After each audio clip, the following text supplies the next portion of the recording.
The $30,000 Bequest by Mark Twain. Chapter 1.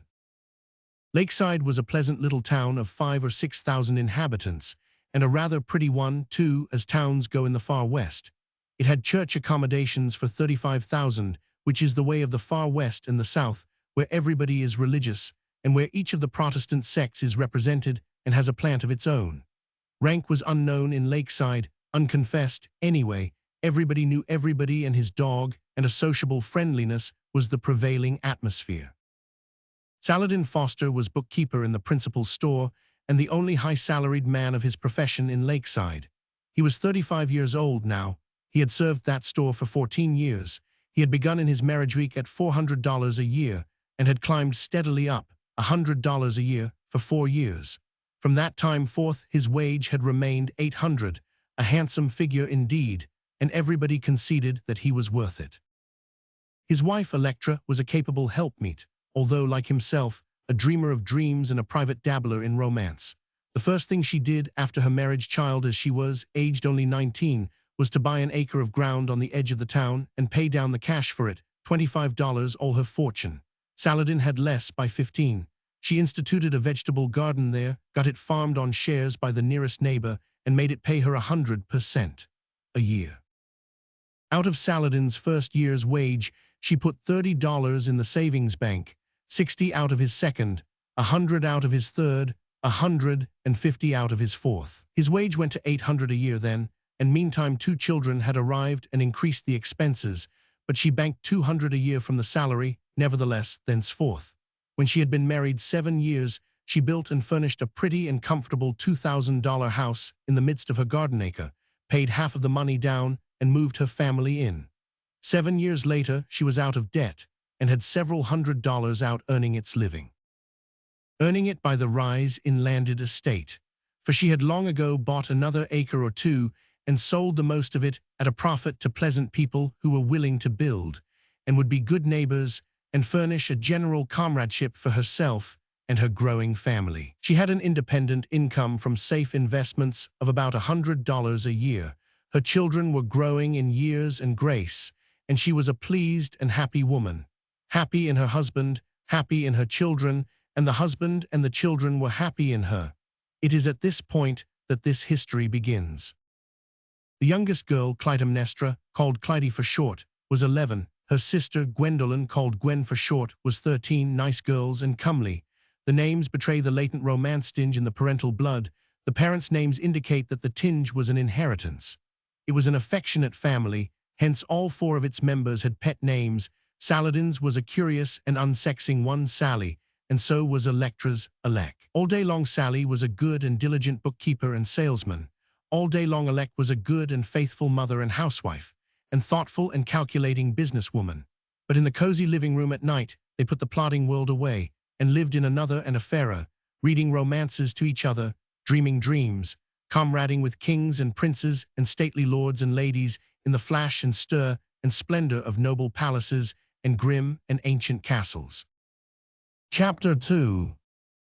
Now came great news, stunning news, joyous news. In fact, it came from a neighboring state where the family's only surviving relative lived. It was Sally's relative, a sort of vague and indefinite uncle or second or third cousin by the name of Tilbury Foster, 70 and a bachelor, reputed well off and corresponding sour and crusty. Sally had tried to make up to him once, by letter, in a bygone time, and had not made that mistake again. Tilbury now wrote to Sally, saying he should shortly die and should leave him $30,000, cash, not for love, but because money had given him most of his troubles and exasperations, and he wished to place it where there was good hope that it would continue its malignant work. The bequest would be found in his will and would be paid over, provided that Sally should be able to prove to the executors that he had taken no notice of the gift by spoken word or by letter, had made no inquiries concerning the moribund's progress toward the everlasting tropics, and had not attended the funeral. As soon as Elec had partially recovered from the tremendous emotions created by the letter, she sent to the relative's habitat and subscribed for the local paper. Man and wife entered into a solemn compact now to never mention the great news to anyone while the relative lived, lest some ignorant person carry the fact to the deathbed and distort it and make it appear that they were disobediently thankful for the bequest, and just the same as confessing it and publishing it, right in the face of the prohibition. For the rest of the day, Sally made havoc and confusion with his books, and Alec could not keep her mind on her affairs, not even take up a flower pot or book or a stick of wood without forgetting what she had intended to do with it, for both were dreaming. $30,000. All day long, the music of those inspiring words sang through those people's heads.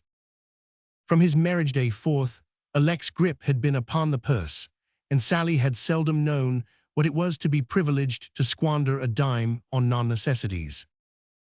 $30,000, the song went on, a vast sum, an unthinkable sum. All day long Alec was absorbed in planning how to invest it, Sally in planning how to spend it. There was no romance reading that night. The children took themselves away early, for their parents were silent, distraught, and strangely unentertaining. The good-night kisses might as well have been impressed upon vacancy, for all the response they got. The parents were not aware of the kisses, and the children had been gone an hour before their absence was noticed. 2 pencils had been busy during that hour, note-making in the way of plans. It was Sally who broke the stillness at last. He said with exultation, "Ah, it'll be grand, Alec. Out of the first 1,000 we'll have a horse and a buggy for summer, and a cutter and a skin laprobe for winter." Alec responded with decision and composure. "Out of the capital, nothing of the kind, not if it was 1,000,000. Sally was deeply disappointed. The glow went out of his face. "Oh, Alec," he said reproachfully, "we've always worked so hard and been so scrimped, and now that we are rich, it does seem." He did not finish, for he saw her eyes soften. His supplication had touched her. She said, with gentle persuasiveness, "We must not spend the capital, dear. It would not be wise. Out of the income from it." That will answer, Alec. How dear and good you are. There will be a noble income, and if we can spend that. Not all of it, dear, not all of it, but you can spend a part of it. That is, a reasonable part, but the whole of the capital, every penny of it, must be put right to work and kept at it. You see the reasonableness of that, don't you? Why, yes, of course, but we'll have to wait so long, 6 months before the first interest falls due. Yes, maybe longer. Longer, Alec, why, don't they pay half-yearly? That kind of an investment, yes, but I shan't invest in that way. What way, then? For big returns. Big, that's good. Go on, Alec, what is it? Coal, the new mines, canal, I mean to put in 10,000, ground floor. When we organize, we'll get 3 shares for 1. By George, but it sounds good, Alec. Then the shares will be worth how much and when? About a year, they'll pay 10%, half-yearly, and be worth 30,000. I know all about it. The advertisement is in the Cincinnati paper here. Land 30,000 for 10, in a year. Let's jam in the whole capital and pull out 90. I'll write and subscribe right now. Tomorrow it may be too late." He was flying to the writing desk, but Alec stopped him and put him back in his chair.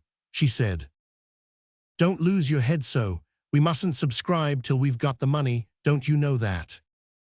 Sally's excitement went down a degree or two, but he was not wholly appeased. "Why, Alec will have it, you know, and so soon, too. He's probably out of his troubles before this. It's 100 to nothing he's selecting his brimstone shovel this very minute. Now I think." Alec shuddered and said, "How can you, Sally? Don't talk in that way. It is perfectly scandalous." "Oh, well, make it a halo, if you like. I don't care for his outfit. I was only just talking. Can't you let a person talk?" "But why should you want to talk in that dreadful way? How would you like to have people talk so about you, and you not cold yet?" "Not likely to be, for one while, I reckon, if my last act was giving away money for the sake of doing somebody a harm with it. But never mind about Tilbury, Alec. Let's talk about something worldly. It does seem to me that that mine is the place for the whole 30. What's the objection? All the eggs in one basket, that's the objection. All right, if you say so. What about the other 20? What do you mean to do with that? There is no hurry. I am going to look around before I do anything with it. All right, if your mind's made up, sighed Sally. He was deep in thought a while, then he said, There'll be 20,000 profit coming from the 10 a year from now. We can spend that, can't we, Alec? Alec shook her head. No, dear, she said. It won't sell high till we've had the first semi-annual dividend. You can spend part of that. Shucks, only that, and a whole year to wait. Confound it, I. Oh, do be patient. It might even be declared in 3 months. It's quite within the possibilities. Oh, jolly, oh, thanks. And Sally jumped up and kissed his wife in gratitude. It'll be 3,000, 3,000. How much of it can we spend, Alec? Make it liberal. Do, dear, that's a good fellow. Alec was pleased, so pleased that she yielded to the pressure and conceded a sum which her judgment told her was a foolish extravagance, $1,000. Sally kissed her half a dozen times, and even in that way could not express all his joy and thankfulness. This new access of gratitude and affection carried Alec quite beyond the bounds of prudence, and before she could restrain herself, she had made her darling another grant, a couple of thousand out of the 50 or 60 which she meant to clear within a year of the 20 which still remained of the bequest. The happy tears sprang to Sally's eyes, and he said, Oh, I want to hug you, and he did it. Then he got his notes and sat down and began to check off, for first purchase, the luxuries which he should earliest wish to secure. Horse, buggy, cutter, laprobe, patent leathers, dog, plug hat, church pew, stem winder, new teeth, say, Alec. Well, ciphering away, aren't you? That's right. Have you got the 20,000 invested yet? No, there's no hurry about that. I must look around first and think. But you are ciphering. What's it about? Why, I have to find work for the 30,000 that comes out of the coal, haven't I? Scott, what a head. I never thought of that. How are you getting along? Where have you arrived? Not very far, 2 years or 3. I've turned it over twice, once in oil and once in wheat. Why, Alec, it's splendid. How does it aggregate? I think, well, to be on the safe side, about 180,000 clear, though it will probably be more. My, isn't it wonderful? By gracious, luck has come our way at last, after all the hard sledding, Alec. Well, I'm going to cash in a whole 300 on the missionaries. What real right have we care for expenses? You couldn't do a nobler thing, dear, and it's just like your generous nature, you unselfish boy. The praise made Sally poignantly happy, but he was fair and just enough to say it was rightfully due to Alec rather than to himself, since, but for her, he should never have had the money. Then they went up to bed, and in their delirium of bliss, they forgot and left the candle burning in the parlor. They did not remember until they were undressed. Then Sally was for letting it burn. He said they could afford it if it was 1,000, but Alec went down and put it out. A good job, too, for on her way back, she hit on a scheme that would turn the 180,000 into 500,000 before it had had time to get cold. Chapter 3. The little newspaper which Alec had subscribed for was a Thursday sheet. It would make the trip of 500 miles from Tilbury's village and arrive on Saturday. Tilbury's letter had started on Friday, more than a day too late for the benefactor to die and get into that week's issue, but in plenty of time to make connection for the next output. Thus the Fosters had to wait almost a complete week to find out whether anything of a satisfactory nature had happened to him or not. It was a long, long week, and the strain was a heavy one. The pair could hardly have borne it if their minds had not had the relief of wholesome diversion. We have seen that they had that. The woman was piling up fortunes right along. The man was spending them, spending all his wife would give him a chance at any rate. At last the Saturday came, and the weekly Sagamore arrived. Mrs. Eversley Bennet was present. She was the Presbyterian parson's wife, and was working the Fosters for a charity. Talk now died a sudden death on the Foster's side. Mrs. Bennet presently discovered that her hosts were not hearing a word she was saying, so she got up, wondering and indignant, and went away. The moment she was out of the house, Alec eagerly tore the wrapper from the paper, and her eyes and Sally's swept the columns for the death notices. Disappointment. Tilbury was not anywhere mentioned. Alec was a Christian from the cradle, and duty and the force of habit required her to go through the motions. She pulled herself together and said, with a pious 2%, trade joyousness, "Let us be humbly thankful that he has been spared, and damn his treacherous hide, I wish. Sally, for shame." "I don't care," retorted the angry man. "It's the way you feel, and if you weren't so immorally pious, you'd be honest and say so." Alec said, with wounded dignity, "I do not see how you can say such unkind and unjust things. There is no such thing as immoral piety." Sally felt a pang, but tried to conceal it under a shuffling attempt to save his case by changing the form of it, as if changing the form while retaining the juice could deceive the expert he was trying to placate. He said, "I didn't mean so bad as that, Alec. I didn't really mean immoral piety. I only meant, well, conventional piety, you know, sharp piety. There's the why, you know what I mean. Alec, the well where you put up that plated article and play it for solid, you know, without intending anything improper, but just out of trade habit, ancient policy, petrified custom, loyalty to hang it. I can't find the right words, but you know what I mean, Alec, and that there isn't any harm in it. I'll try again. You see, it's this way. If a person—" "You have said quite enough," said Alec coldly. "Let the subject be dropped." "I'm willing," fervently responded Sally, wiping the sweat from his forehead and looking the thankfulness he had no words for. Then, musingly, he apologized to himself. "I certainly held threes, I know it, but I drew and didn't fill. That's where I'm so often weak in the game. If I had stood pat, but I didn't, I never do, I don't know enough." Confessedly defeated, he was properly tame now and subdued. Alec forgave him with her eyes. The grand interest, the supreme interest, came instantly to the front again. Nothing could keep it in the background many minutes on a stretch. The couple took up the puzzle of the absence of Tilbury's death notice. They discussed it every which way, more or less hopefully, but they had to finish where they began, and concede that the only really sane explanation of the absence of the notice must be, and without doubt was, that Tilbury was not dead. There was something sad about it, something even a little unfair maybe, but there it was, and had to be put up with. They were agreed as to that. To Sally it seemed a strangely inscrutable dispensation, more inscrutable than usual, he thought, one of the most unnecessary inscrutable he could call to mind, in fact, and said so with some feeling. But if he was hoping to draw Alec, he failed. She reserved her opinion, if she had one. She had not the habit of taking injudicious risks in any market, worldly or other. The pair must wait for next week's paper. Tilbury had evidently postponed. That was their thought and their decision. So they put the subject away and went about their affairs again with as good heart as they could.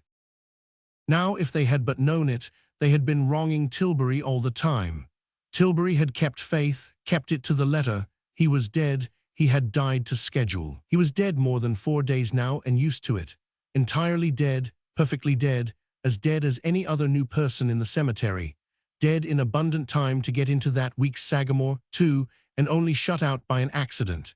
An accident which could not happen to a metropolitan journal, but which happens easily to a poor little village rag like the Sagamore. On this occasion, just as the editorial page was being locked up, a gratis quart of strawberry ice water arrived from Hestetter's Ladies and Gents Ice Cream Parlors, and the stickful of rather chilly regret over Tilbury's translation got crowded out to make room for the editor's frantic gratitude. On its way to the standing galley, Tilbury's notice got pied. Otherwise, it would have gone into some future edition, for weekly Sagamores do not waste live matter, and in their galleys, live matter is immortal unless a pie accident intervenes. But a thing that gets pied is dead, and for such there is no resurrection. Its chance of seeing print is gone forever and ever. And so, let Tilbury like it or not, let him rave in his grave to his fill, no matter, no mention of his death would ever see the light in the weekly Sagamore. Chapter 4. 5 weeks drifted tediously along. The Sagamore arrived regularly on the Saturdays, but never once contained a mention of Tilbury Foster. Sally's patience broke down at this point, and he said, resentfully, "Damn his livers, he's immortal." Alec gave him a very severe rebuke, and added with icy solemnity, "How would you feel if you were suddenly cut off, just after such an awful remark had escaped out of you?" Without sufficient reflection, Sally responded, "I'd feel I was lucky I hadn't got caught with it in me." Pride had forced him to say something, and as he could not think of any rational thing to say, he flung that out. Then he stole a base, as he called it, that is, slipped from the presence, to keep from being brayed in his wife's discussion mortar. 6 months came and went. The Sagamore was still silent about Tilbury. Meantime, Sally had several times thrown out a feeler, that is, a hint that he would like to know. Alec had ignored the hints. Sally now resolved to brace up and risk a frontal attack, so he squarely proposed to disguise himself and go to Tilbury's village and surreptitiously find out as to the prospects. Alec put her foot on the dangerous project with energy and decision. She said, "What can you be thinking of? You do keep my hands full. You have to be watched all the time, like a little child, to keep you from walking into the fire. You'll stay right where you are." "Why, Alec, I could do it and not be found out. I'm certain of it." "Sally Foster, don't you know you would have to inquire around?" "Of course, but what of it? Nobody would suspect who I was." "Oh, listen to the man. Someday you've got to prove to the executors that you never inquired. What then?" He had forgotten that detail. He didn't reply. There wasn't anything to say. Alec added, "Now then, drop that notion out of your mind and don't ever meddle with it again. Tilbury set that trap for you. Don't you know it's a trap? He is on the watch and fully expecting you to blunder into it. Well, he is going to be disappointed, at least while I am on deck, Sally." "Well, as long as you live, if it's 100 years, don't you ever make an inquiry. Promise." "All right," with a sigh and reluctantly. Then Alec softened and said, "Don't be impatient. We are prospering, we can wait, there is no hurry. Our small dead certain income increases all the time, and as to futures, I have not made a mistake yet. They are piling up by the thousands and tens of thousands. There is not another family in the state with such prospects as ours. Already, we are beginning to roll in eventual wealth. You know that, don't you?" "Yes, Alec, it's certainly so." "Then be grateful for what God is doing for us and stop worrying. You do not believe we could have achieved these prodigious results without His special help and guidance, do you?" Hesitatingly, "No, I suppose not."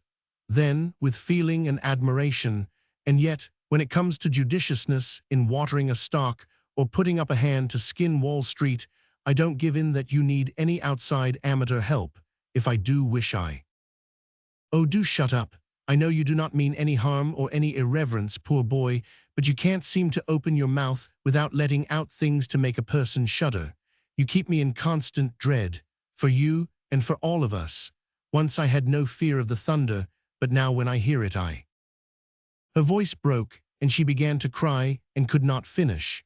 The sight of this smote Sally to the heart, and he took her in his arms and petted her and comforted her and promised better conduct, and upbraided himself and remorsefully pleaded for forgiveness.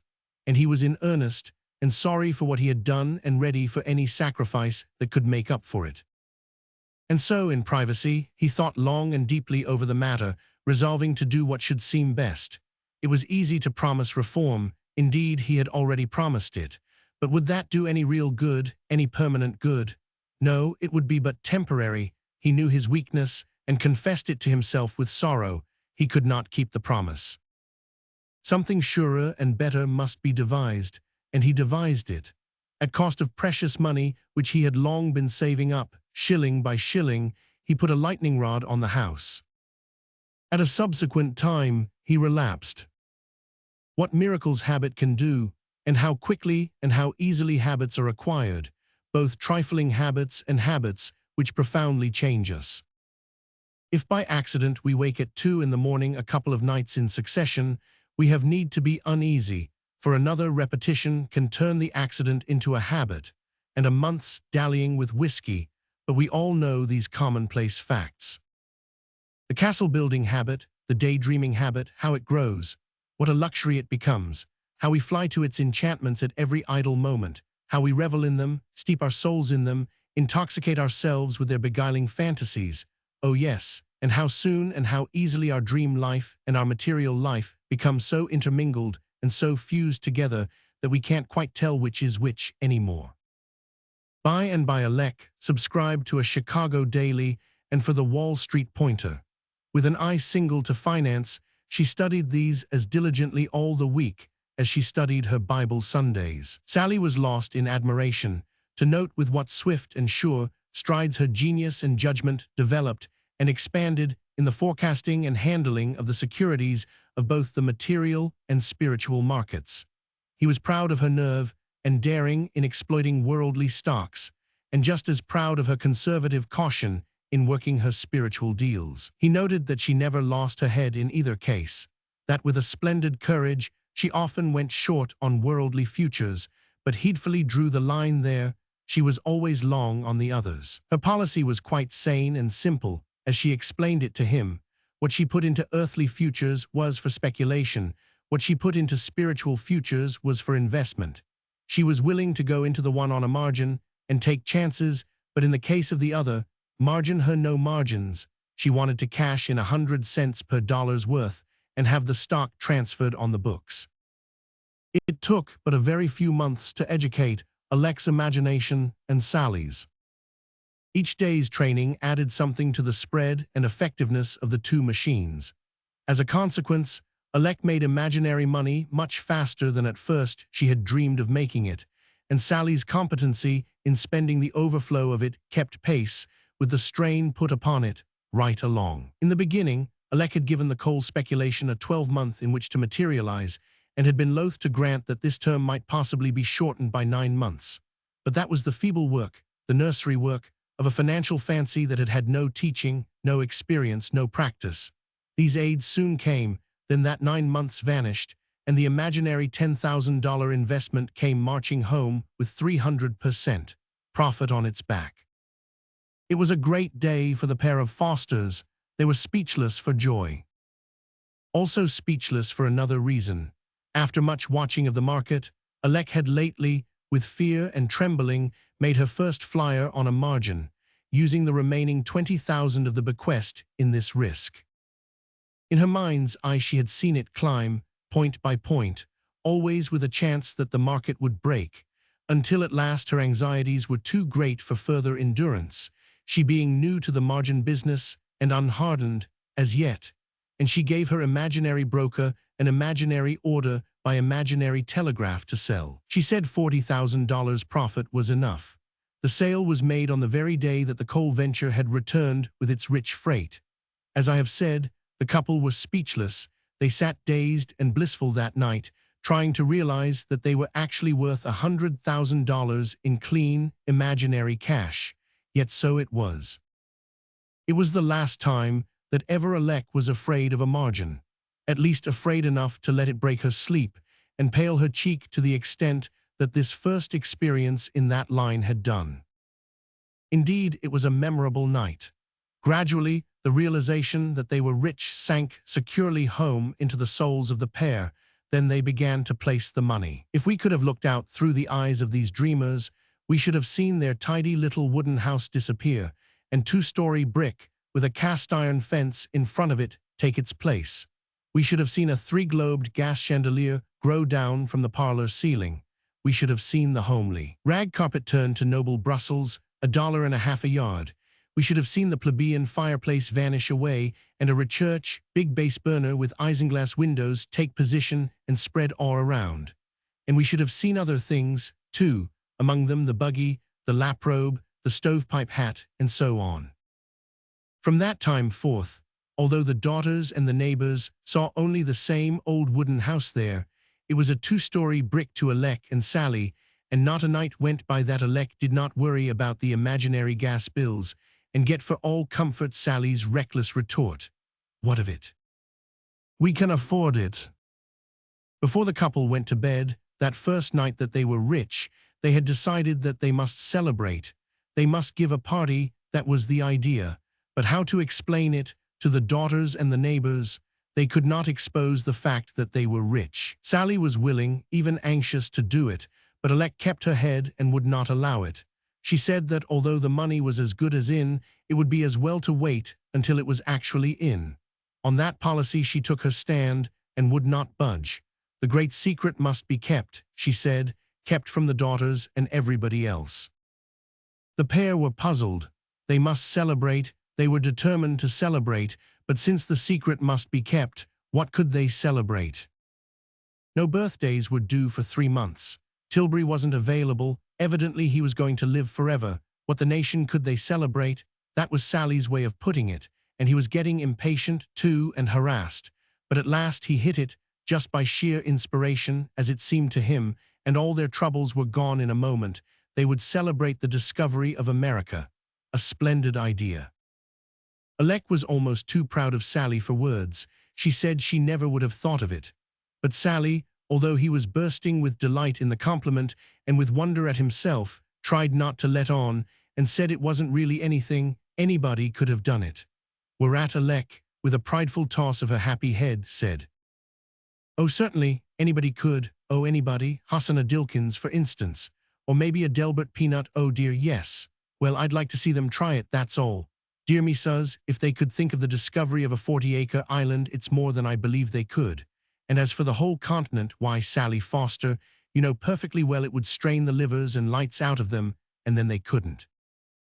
The dear woman, she knew he had talent, and if affection made her overestimate the size of it a little, surely it was a sweet and gentle crime, and forgivable for its source's sake. Chapter 5. The celebration went off well. The friends were all present, both the young and the old. Among the young were Flossie and Gracie Peanut and their brother Adelbert, who was a rising young journeyman tinner, also Hosanna Dilkins, Jr., journeyman plasterer, just out of his apprenticeship. For many months, Adelbert and Hosanna had been showing interest in Gwendolen and Clytemnestra Foster, and the parents of the girls had noticed this with private satisfaction. But they suddenly realized, now that that feeling had passed. They recognized that the changed financial conditions had raised up a social bar between their daughters and the young mechanics. The daughters could now look higher and must. Yes, must. They need marry nothing below the grade of lawyer or merchant. Papa and Mama would take care of this. There must be no mesalliances. However, these thinkings and projects of theirs were private and did not show on the surface, and therefore threw no shadow upon the celebration. What showed upon the surface was a serene and lofty contentment and a dignity of carriage and gravity of deportment which compelled the admiration and likewise the wonder of the company. All noticed it and all commented upon it, but none was able to divine the secret of it. It was a marvel and a mystery. 3 several persons remarked, without suspecting what clever shots they were making. "It's as if they'd come into property." That was just it, indeed. Most mothers would have taken hold of the matrimonial matter in the old regulation way. They would have given the girls a talking to, of a solemn sort and untactful, a lecture calculated to defeat its own purpose, by producing tears and secret rebellion, and the said mothers would have further damaged the business by requesting the young mechanics to discontinue their attentions. But this mother was different. She was practical. She said nothing to any of the young people concerned, nor to anyone else except Sally. He listened to her and understood and admired. He said, "I get the idea. Instead of finding fault with the samples on view, thus hurting feelings and obstructing trade without occasion, you merely offer a higher class of goods for the money and leave nature to take her course. It's wisdom, Alec, solid wisdom, and sound as a nut. Who's your fish? Have you nominated him yet?" No, she hadn't. They must look the market over, which they did. To start with, they considered and discussed Brandish, rising young lawyer, and Fulton, rising young dentist. Sally must invite them to dinner, but not right away. There was no hurry, Alex said. Keep an eye on the pair and wait. Nothing would be lost by going slowly in so important a matter. It turned out that this was wisdom, too, for inside of 3 weeks Alec made a wonderful strike, which swelled her imaginary 100,000 to 400,000 of the same quality. She and Sally were in the clouds that evening. For the first time, they introduced champagne at dinner. Not real champagne, but plenty real enough for the amount of imagination expended on it. It was Sally that did it, and Alec weakly submitted. At bottom, both were troubled and ashamed, for he was a high-up son of temperance, and at funerals wore an apron which no dog could look upon and retain his reason and his opinion, and she was a WCTU, with all that implies of boiler iron virtue and unendurable holiness. But there it was. The pride of riches was beginning its disintegrating work. They had lived to prove, once more, a sad truth which had been proven many times before in the world, that whereas principle is a great and noble protection against showy and degrading vanities and vices, poverty is worth 6 of it. More than $400,000 to the good. They took up the matrimonial matter again. Neither the dentist nor the lawyer was mentioned. There was no occasion. They were out of the running, disqualified. They discussed the son of the pork packer and the son of the village banker. But finally, as in the previous case, they concluded to wait and think and go cautiously and sure. Luck came their way again. Alec, ever watchful, saw a great and risky chance and took a daring flyer. A time of trembling, of doubt, of awful uneasiness followed, for non-success meant absolute ruin and nothing short of it. Then came the result, and Alec, faint with joy, could hardly control her voice when she said, "The suspense is over, Sally, and we are worth a cold $1,000,000. Sally wept for gratitude and said, "Oh, Electra, jewel of women, darling of my heart, we are free at last, we roll in wealth, we need never scrimp again. It's a case for Veuve Clicquot." And he got out a pint of spruce beer and made sacrifice, he saying, "Damn the expense," and she rebuking him gently with reproachful but humid and happy eyes. They shelved the pork packer's son and the banker's son, and sat down to consider the governor's son and the son of the congressman. Chapter 6. It were a weariness to follow in detail the leaps and bounds the Foster fictitious finances took from this time forth. It was marvelous, it was dizzying, it was dazzling. Everything Alec touched turned to fairy gold and heaped itself glittering toward the firmament. Millions upon millions poured in, and still the mighty stream flowed thundering along, still its vast volume increased. 5 millions, 10 millions, 20, 30, was there never to be an end? 2 years swept by in a splendid delirium, the intoxicated Fosters scarcely noticing the flight of time. They were now worth $300 million.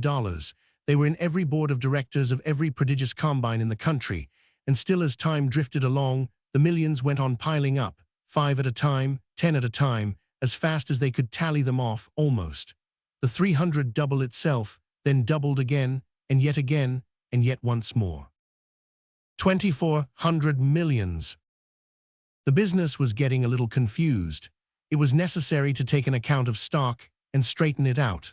The Fosters knew it, they felt it, they realized that it was imperative, but they also knew that to do it properly and perfectly, the task must be carried to a finish without a break when once it was begun. A 10-hours job, and where could they find 10 leisure hours in a bunch? Sally was selling pins and sugar and calico all day and every day.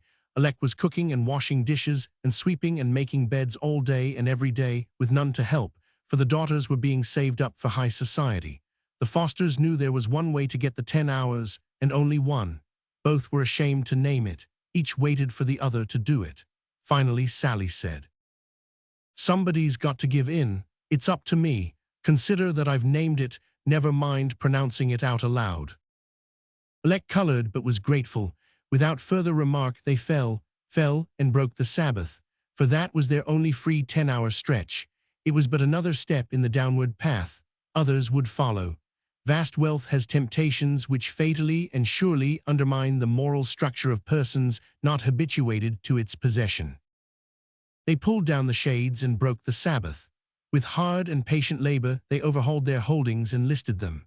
and a long-drawn procession of formidable names it was, starting with the railway systems, steamer lines, Standard Oil, ocean cables, diluted telegraph, and all the rest, and winding up with Klondike, De Beers, Tammany graft, and shady privileges in the post office department.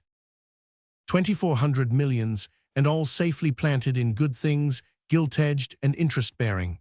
Income, $120 million a year. Alec fetched a long purr of soft delight and said, "Is it enough?" "It is, Alec." "What shall we do?" "Stand pat. Retire from business. That's it."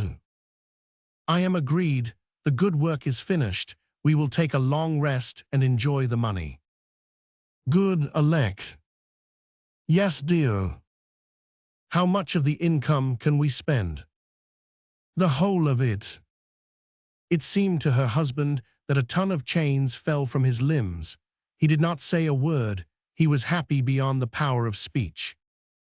After that, they broke the Sabbaths right along as fast as they turned up. It is the first wrong step that counts.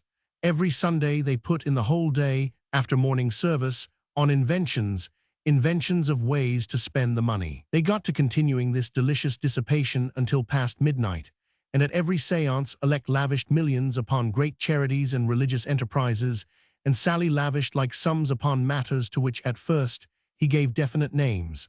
Only at first. Later the names gradually lost sharpness of outline and eventually faded into sundries, thus becoming entirely, but safely, undescriptive. For Sally was crumbling. The placing of these millions added seriously and most uncomfortably to the family expenses in tallow candles. For a while Alec was worried. Then, after a little, she ceased to worry, for the occasion of it was gone. She was pained, she was grieved, she was ashamed, but she said nothing and so became an accessory. Sally was taking candles, he was robbing the store. It is ever thus. Vast wealth to the person unaccustomed to it is a bane. It eats into the flesh and bone of his morals. When the Fosters were poor, they could have been trusted with untold candles. But let us not dwell upon it. From candles to apples is but a step. Sally got to taking apples, then soap, then maple sugar, then canned goods, then crockery. How easy it is to go from bad to worse when once we have started upon a downward course.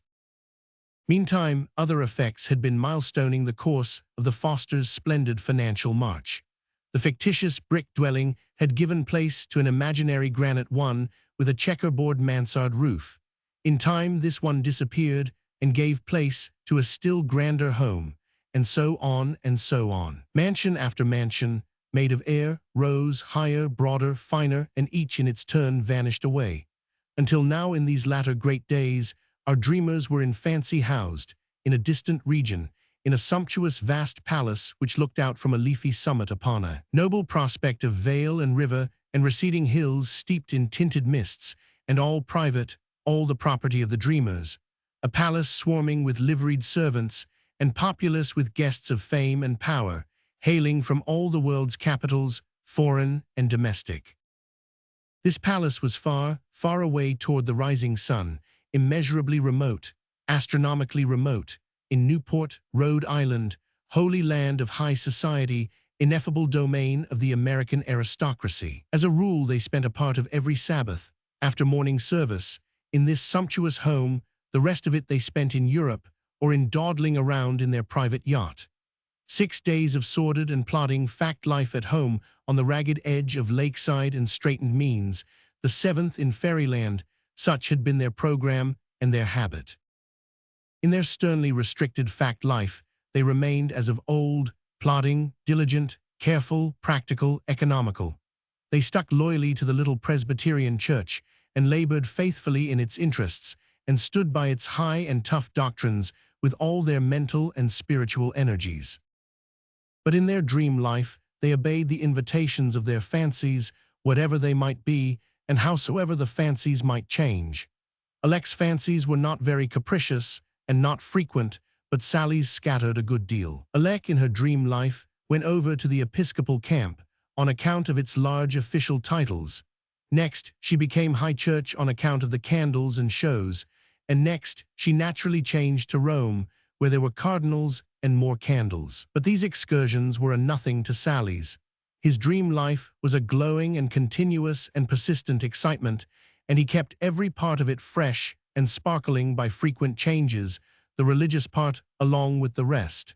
He worked his religions hard and changed them with his shirt. The liberal spendings of the Fosters upon their fancies began early in their prosperities and grew in prodigality step by step with their advancing fortunes. In time, they became truly enormous. Alec built a university or two per Sunday, also a hospital or two, also a Roten hotel or so, also a batch of churches, now and then a cathedral. And once, with untimely and ill-chosen playfulness, Sally said, it was a cold day when she didn't ship a cargo of missionaries to persuade unreflecting Chinamen to trade off 24-karat Confucianism for counterfeit Christianity. This rude and unfeeling language hurt Alec to the heart, and she went from the presence crying. That spectacle went to his own heart, and in his pain and shame he would have given worlds to have those unkind words back. She had uttered no syllable of reproach, and that cut him. Not one suggestion that he look at his own record, and she could have made, oh, so many, and such blistering ones. Her generous silence brought a swift revenge, for it turned his thoughts upon himself.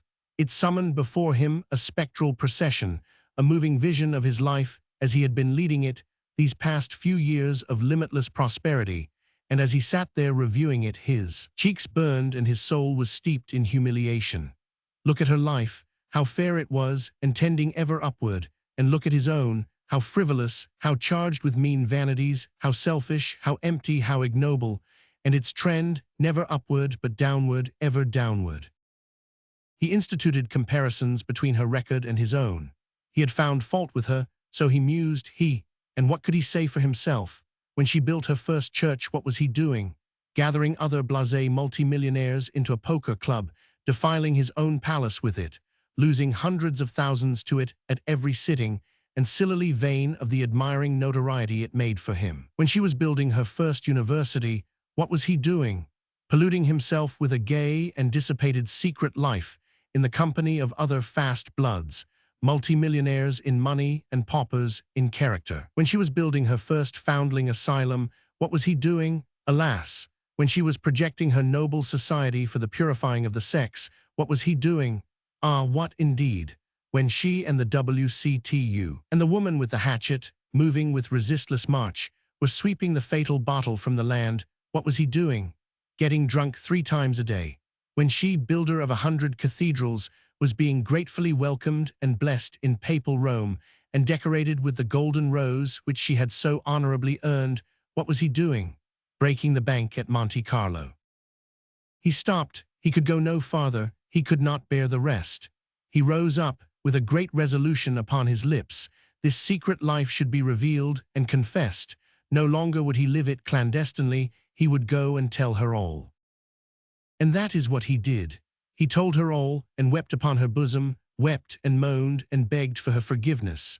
It was a profound shock, and she staggered under the blow, but he was her own, the core of her heart, the blessing of her eyes, her all in all. She could deny him nothing, and she forgave him. She felt that he could never again be quite to her what he had been before. She knew that he could only repent and not reform, yet all morally defaced and decayed as he was he not her own, her very own, the idol of her deathless worship? She said she was his serf, his slave, and she opened her yearning heart and took him in. Chapter 7. One Sunday afternoon, some time after this, they were sailing the summer seas in their dream yacht, and reclining in lazy luxury under the awning of the afterdeck. There was silence, for each was busy with his own thoughts. These seasons of silence had insensibly been growing more and more frequent of late. The old nearness and cordiality were waning. Sally's terrible revelation had done its work. Alec had tried hard to drive the memory of it out of her mind, but it would not go, and the shame and bitterness of it were poisoning her gracious dream life. She could see now, on Sundays, that her husband was becoming a bloated and repulsive thing. She could not close her eyes to this, and in these days she no longer looked at him Sundays when she could help it. But was she herself without blemish? Alas, she knew she was not. She was keeping a secret from him. She was acting dishonorably toward him, and many a pang it was costing her. She was breaking the compact and concealing it from him. Under strong temptation, she had gone into business again. She had risked their whole fortune in a purchase of all the railway systems and coal and steel companies in the country on a margin, and she was now trembling every Sabbath hour, lest through some chance word of hers he find it out. In her misery and remorse for this treachery, she could not keep her heart from going out to him in pity. She was filled with compunctions to see him lying there, drunk and contented, and never suspecting, trusting her with a perfect and pathetic trust, and she holding over him by a thread a possible calamity of so devastating. Say, Alec. The interrupting words brought her suddenly to herself. She was grateful to have that persecuting subject from her thoughts, and she answered with much of the old-time tenderness in her tone. Yes, dear. Do you know, Alec, I think we are making a mistake. That is, you are, I mean about the marriage business. He sat up, fat and froggy and benevolent, like a bronze Buddha, and grew earnest. Consider, it's more than 5 years. You've continued the same policy from the start, with every rise, always holding on for 5 points higher. Always when I think we are going to have some weddings, you see a bigger thing ahead, and I undergo another disappointment. I think you are too hard to please. Someday we'll get left. First, we turned down the dentist and the lawyer. That was all right, it was sound. Next, we turned down the banker's son and the pork butcher's heir, right again, and sound. Next, we turned down the congressman's son and the governor's, right as a trivet, I confess it. Next, the senator's son and the son of the vice president of the United States, perfectly right. There's no permanency about those little distinctions. Then you went for the aristocracy, and I thought we had struck oil at last. Yes, we would make a plunge at the 400 and pull in some ancient lineage, venerable, holy, ineffable, mellow with the antiquity of 150 years, disinfected of the ancestral odors of salt cod and pelts all of a century ago, and unsmirched by a day's work since. And then, why then the marriages, of course. But no, along comes a pair of real aristocrats from Europe, and straightway you throw over the half-breeds. It was awfully discouraging, Alec. Since then, what a procession. You turned down the baronets for a pair of barons, you turned down the barons for a pair of viscounts, the viscounts for a pair of earls, the earls for a pair of marquises, the marquises for a brace of dukes. Now, Alec, cash in. You've played the limit. You've got a job lot of 4 dukes under the hammer, of 4 nationalities, all sound in the wind and limb and pedigree, all bankrupt and in debt up to the ears. They come high, but we can afford it. Come, Alec, don't delay any longer, don't keep up the suspense, take the whole layout and leave the girls to choose. Alec had been smiling blandly and contentedly all through this arraignment of her marriage policy, a pleasant light, as of triumph, with perhaps a nice surprise peeping out through it, rose in her eyes, and she said, as calmly as she could, Sally, what would you say to royalty? Prodigious, poor man, it knocked him silly, and he fell over the garboard strake and barked his shin on the cat heads. He was dizzy for a moment, then he gathered himself up and limped over and sat down by his wife and beamed his old-time admiration and affection upon her in floods out of his bleary eyes. By George, he said fervently, Alec, you are great, the greatest woman in the whole earth. I can't ever learn the whole size of you. I can't ever learn the immeasurable deeps of you. Here I've been considering myself qualified to criticize your game. Why, if I had stopped to think, I'd have known you had a lone hand up your sleeve. Now, dear heart, I'm all red-hot impatience. Tell me about it. The flattered and happy woman put her lips to his ear and whispered a princely name. It made him catch his breath. It lit his face with exultation. Land, he said, it's a stunning catch. He's got a gambling hall and a graveyard and a bishop and a cathedral, all his very own, and all gilt-edged 500%. Stock, every detail of it, the tidiest little property in Europe, and that graveyard, it's the selectest in the world, none but suicides admitted. Yes, sir, and the free list suspended too all the time. There isn't much land in the principality, but there's enough, 800 acres in the graveyard and 42 outside. It's a sovereignty, that's the main thing, land's nothing. There's plenty land, Sahara's drugged with it. Alec glowed, she was profoundly happy, she said. Think of it, Sally. It is a family that has never married outside the royal and imperial houses of Europe. Our grandchildren will sit upon thrones. True as you live, elect, and bear scepters too, and handle them as naturally and nonchalantly as I handle a yardstick. It's a grand catch, elect. He's corralled, is he? Can't get away. You didn't take him on a margin. No, trust me for that. He's not a liability, he's an asset, so is the other one. Who is it, elect? His Royal Highness Sigismund Siegfried Lauenfeld Dinkelspiel Schwarzenberg Blutwurst, hereditary Grand Duke of Katzenjammer. No, you can't mean it. It's as true as I'm sitting here, I give you my word, she answered. His cup was full, and he hugged her to his heart with rapture, saying, "How wonderful it all seems, and how beautiful. It's one of the oldest and noblest of the 364 ancient German principalities, and one of the few that was allowed to retain its royal estate when Bismarck got done trimming them. I know that farm, I've been there. It's got a rope walk and a candle factory and an army, standing army, infantry and cavalry, 3 soldier and a horse.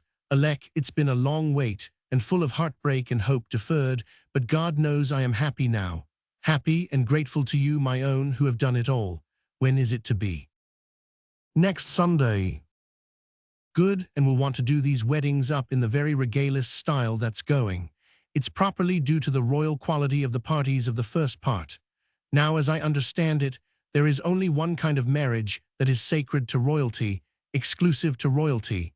It's the morganatic." "What do they call it that for, Sally?" "I don't know, but anyway it's royal and royal only." "Then we will insist upon it. More, I will compel it. It is morganatic marriage or none." "That settles it," said Sally, rubbing his hands with delight. "And it will be the very first in America. Elect, it will make Newport sick." Then they fell silent, and drifted away upon their dream wings to the far regions of the earth, to invite all the crowned heads and their families, and provide gratis transportation to them. Chapter 8. During 3 days, the couple walked upon air, with their heads in the clouds. They were but vaguely conscious of their surroundings. They saw all things dimly as through a veil. They were steeped in dreams. Often they did not hear when they were spoken to. They often did not understand when they heard. They answered confusedly or at random. Sally sold molasses by weight, sugar by the yard, and furnished soap when asked for candles, and Elect put the cat in the wash and fed milk to the soiled linen. Everybody was stunned and amazed, and went about muttering, "What can be the matter with the Fosters?" 3 days, then came events. Things had taken a happy turn, and for 48 hours Elect's imaginary corner had been booming. Up, up, still up, cost point was passed. Still up and up and up. 5 points above cost, then 10, 15, 20. 20 points cold profit on the vast venture now, and Elect's imaginary brokers were shouting frantically by imaginary long distance, "Sell, sell, for heaven's sake sell." She broke the splendid news to Sally, and he too said, "Sell, sell, oh don't make a blunder now, you own the earth. Sell, sell." But she set her iron will and lashed it amidships, and said she would hold on for 5 points more if she died for it. It was a fatal resolve. The very next day came the historic crash, the record crash, the devastating crash, when the bottom fell out of Wall Street, and the whole body of gilt-edged stocks dropped 95 points in 5 hours, and the multimillionaire was seen begging his bread in the Bowery. Elect sternly held her grip and put up as long as she could, but at last there came a call which she was powerless to meet, and her imaginary brokers sold her out. Then, and not till then, the man in her was vanished, and the woman in her resumed sway. She put her arms about her husband's neck and wept, saying, "I am to blame, do not forgive me, I cannot bear it. We are paupers. Paupers, and I am so miserable. The weddings will never come off, all that is past. We could not even buy the dentist now." A bitter reproach was on Sally's tongue. "I begged you to sell, but you—" He did not say it. He had not the heart to add a hurt to that broken and repentant spirit. A nobler thought came to him, and he said, "Bear up, my Elect, all is not lost. You really never invested a penny of my uncle's bequest, but only its unmaterialized future. What we have lost was only the incremented harvest from that future by your incomparable financial judgment and sagacity. Cheer up, banish these griefs. We still have the 30,000 untouched, and with the experience which you have acquired, think what you will be able to do with it in a couple years. The marriages are not off, they are only postponed." These were blessed words. Alex saw how true they were, and their influence was electric. Her tears ceased to flow, and her great spirit rose to its full stature again. With flashing eye and grateful heart, and with hand uplifted in pledge and prophecy, she said, "Now and here I proclaim." But she was interrupted by a visitor. It was the editor and proprietor of the Sagamore. He had happened into Lakeside to pay a duty call upon an obscure grandmother of his who was nearing the end of her pilgrimage, and with the idea of combining business with grief, he had looked up the Fosters, who had been so absorbed in other things for the past 4 years that they neglected to pay up their subscription.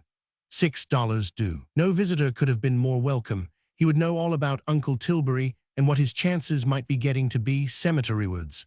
They could, of course, ask no questions, for that would squelch the bequest, but they could nibble around on the edge of the subject and hope for results. The scheme did not work. The obtuse editor did not know he was being nibbled at, but at last, chance accomplished what art had failed in. In illustration of something under discussion which required the help of metaphor, the editor said, "Land, it's as tough as Tilbury Foster, as we say." It was sudden, and it made the Fosters jump. The editor noticed and said, apologetically, "No harm intended, I assure you. It's just a saying, just a joke, you know, nothing in it. Relation of yours." Sally crowded his burning eagerness down, and answered with all the indifference he could assume. Well, not that I know of, but we've heard of him." The editor was thankful and resumed his composure. Sally added, Is he well?" "Is he well? Why, bless you, he's in Sheol these 5 years." The Fosters were trembling with grief, though it felt like joy. Sally said, noncommittally and tentatively, "Ah well, such is life, and none can escape, not even the rich are spared." The editor laughed. "If you are including Tilbury," said he, "it don't apply. He hadn't a cent. The town had to bury him." The Fosters sat petrified for 2 minutes, petrified and cold. Then, white-faced and weak-voiced, Sally asked, "Is it true? Do you know it to be true?" "Well, I should say I was one of the executors. He hadn't anything to leave but a wheelbarrow, and he left that to me. It hadn't any wheel and wasn't any good. Still, it was something, and so, to square up, I scribbled off a sort of a little obituarial send-off for him, but it got crowded out." The Fosters were not listening. Their cup was full. It could contain no more. They sat with bowed heads, dead to all things but the ache at their hearts. An hour later, still they sat there, bowed, motionless, silent, the visitor long ago gone, they unaware. Then they stirred, and lifted their heads wearily, and gazed at each other wistfully, dreamily, dazed, then presently began to twaddle to each other in a wandering and childish way. At intervals, they lapsed into silences, leaving a sentence unfinished, seemingly either unaware of it or losing their way. Sometimes, when they woke out of these silences, they had a dim and transient consciousness that something had happened to their minds. Then, with a dumb and yearning solicitude, they would softly caress each other's hands in mutual compassion and support, as if they would say, "I am near you, I will not forsake you, we will bear it together. Somewhere there is release and forgetfulness, somewhere there is a grave and peace. Be patient, it will not be long." They lived yet 2 years, in mental night, always brooding, steeped in vague regrets and melancholy dreams, never speaking. Then release came to both on the same day. Toward the end, the darkness lifted from Sally's ruined mind for a moment, and he said, "Vast wealth, acquired by sudden and unwholesome means, is a snare. It did us no good, transient were its feverish pleasures, yet for its sake we threw away our sweet and simple and happy life. Let others take warning by us." He lay silent a while, with closed eyes. Then, as the chill of death crept upward toward his heart, and consciousness was fading from his brain, he muttered, "Money had brought him misery, and he took his revenge upon us, who had done him no harm. He had his desire. With base and cunning calculation he left us but 30,000, knowing we would try to increase it, and ruin our life and break our hearts. Without added expense, he could have left us far above desire of increase, far above the temptation to speculate, and a kinder soul would have done it. But in him was no generous spirit, no pity, no